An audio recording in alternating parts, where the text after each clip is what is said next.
தினம்தோறும் எத்தனையோ செய்திகள். திரைப்பட பாணியிலே தனது மனைவியை வெட்டி கொலை செய்து குக்கரிலே வைத்து சமைத்து குப்பையில் கொட்டிய கணவன். திரைப்பட பாணியிலே 3 நபர்களை வெட்டி கொன்று நகை திருட்டு. தீரன் பட பாணியிலே 3 நபர்கள் கொலை. அரக்கோணத்திலே திரைப்பட பாணியிலே துப்பாக்கி சூடு என்று தினம் தினம் நாம் எத்தனை திரைப்பட பாணியை சார்ந்த செய்திகளை கேட்டு வருகிறோம். இதற்கெல்லாம் காரணம் என்ன?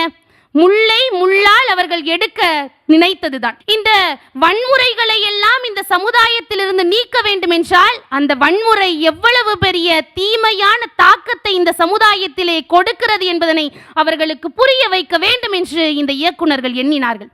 அப்படி உருவானதுதான் வெற்றிமாறன் அவர்களினுடைய எத்தனையோ திரைப்படங்கள், மாரி செல்வராஜ் அவர்களினுடைய எத்தனையோ திரைப்படங்கள். இருந்தும் கூட இன்றும் திரைப்படங்களினுடைய பெயர்களின் வடிவமைப்பிலேயே இந்த வன்முறைகள் தூண்டப்பட்டு கொண்டுதான் இருக்கின்றன. ஆம், உண்மைதான். நெல்லை பாய்ஸ் என்ற திரைப்படத்தினுடைய முன் வெளியீட்டு விழாவிற்கு திருமாவளவன் அவர்கள் செல்கிறார். அப்போது அந்த பெயரிலேயே கத்தி, அருவாள் என எல்லா வன்முறை ஆயுதங்களும் அதிலே இருக்கின்றனர். அவர் ஒரே ஒரு கேள்வியை மட்டும்தான் எழுப்புகிறார். உங்களால் வன்முறை இல்லாமல் திரைப்படங்களே எடுக்க முடியாதா? பெரியார் இதைதான் உங்களுக்கு சொல்லிக் கொடுத்தாரா என்று.